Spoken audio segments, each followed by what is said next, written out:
মা বলে যখন ডাক দিছ আমি পিছনের সব ব্যথাগুলো ভুলে গেছি। আব্বারে ডাক দিয়ে বলছে তোমার আব্দুর রহমান ঘরে আসছে, একটু আদর করে দাও।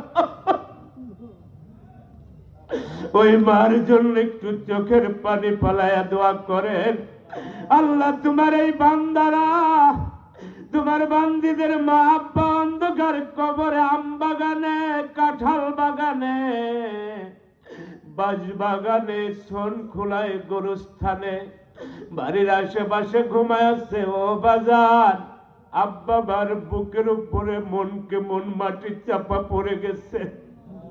ডাক দিয়ে বলতেছে বাবা, বাগিয়া দরবার শরীফে যাচ্ছে, একটু দোয়া করে আইসো, আল্লাহ ওর সিলাই দিতে আমাদের গুনাহগুলো মাফ করে দেয়। আল্লাহ তোমার পাগলরা বসে রয়েছে, চোখের পানি ফেলা একটু মায়া করে দে, এদের আব্বা আম্মার গুনাহগুলো মাফ করে দাও।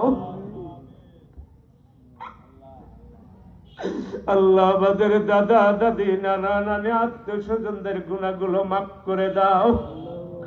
আল্লাহ খাস করে দয়া করে মাবুদ, আমার আব্বা একজন নেককার মানুষ ছিল, আল্লাহ বেঁচে থাকতে বুঝতে পারে নাই। এই 3 দিন ব্যাপী মাহফিলের জন্য 3 মাস আগে আমার আব্বা বাড়িতে বাড়িতে যা দাওয়াত দিয়েছেন, আমার আব্বা তো আজকে অন্ধকার কবরে ঘুমায় আছে। আল্লাহ আমার আব্বাকে তুমি জান্নাতুল ফেরদাউস নসিব করে দিও। আল্লাহ যখন বাড়িতে 1 সপ্তাহের জন্য সফরে যাইতাম, মার কাছে বলতাম মা আমি একটু সফরে যাচ্ছি, মার কাছে মাথা ঢাকাই দিলে আমার বাবা তার হাত দিয়ে দোয়া করতে, বাবা সাবধানে ছিল, ওই মাও তো কবরে।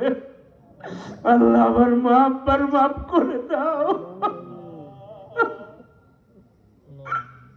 আল্লাহ সব আছে, আমার মা আব্বা নাই।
সবাই চলে গেছে, সবাই একটা সিটি ধরে রাখে, আবার কবে দেখা হয় না, সিটি ধরে রাখবো তো।